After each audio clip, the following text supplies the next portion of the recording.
ಆದರೆ ಮೂಲ ಉದ್ಯೋಗವನ್ನು ಬಿಡಬಾರ್ದು. ಈಗ ನೋಡಿ, ನಾನೆಲ್ಲ ಒಕ್ಕಲ್ತನ ಬಂದೀನಿ, ನಾನೆಲ್ಲ ಹೋಗಿ ತೋಟದಲ್ಲಿ ಕೆಲಸ ಮಾಡ್ತೀನಿ. ನಾನು ಮೂಲ ಉದ್ಯೋಗ ಏನು ನಾನು ಪರ್ಮನೆಂಟ್ ಇದೆ ರಾಜಕಾರಣ ಯಾವ ಹೋಗ್ತೈತೋ ಯಾವುದು ಗೊತ್ತಿರೋದಿಲ್ಲ.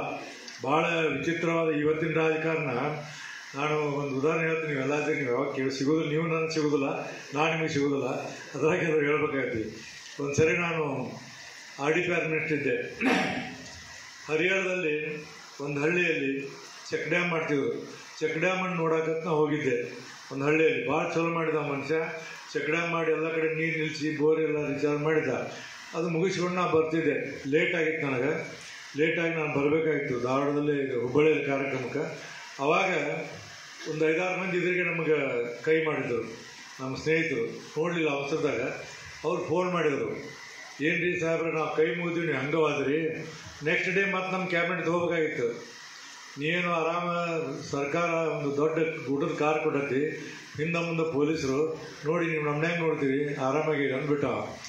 ನಾ ಹೇಳಿದೆ, ನೋಡಕ್ಕೆ ನಾವು ಭಾಳ ಚೆಂದ ಕಾಣ್ತೀವಿ, ನಾಳೆ ಕರೆದಾರ ನಮ್ಮ ಮಂತ್ರಿಪದ ನಾಡ್ದು ಇರ್ತದಿರೋ ಗೊತ್ತಿಲ್ಲ ನನಗೆ, ನೀನು ಸುಮ್ಮನಿರತ್ತೆ. ಯಾಕೆ ಈ ಮಾತನ್ನು ಹೇಳ್ತಂದ್ರೆ, ಇವು ಯಾವ ಸ್ಥಿರವಲ್ಲ.